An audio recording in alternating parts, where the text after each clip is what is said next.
खंडगिरी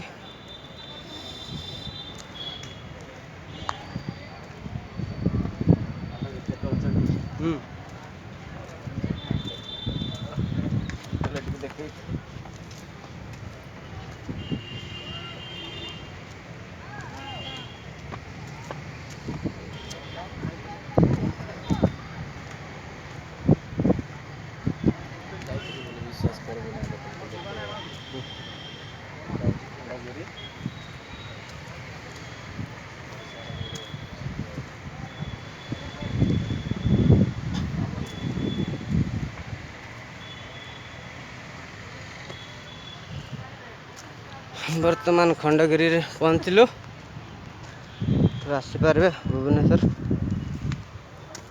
बहुत बढ़िया जगह।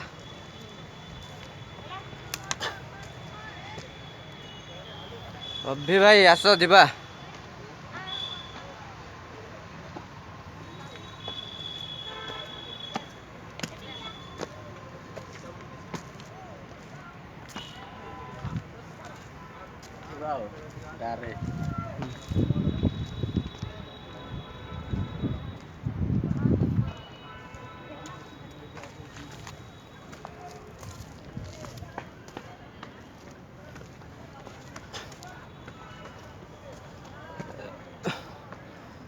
खंडगिरी पूरा आसे आसे हालिया लगी जाउछि।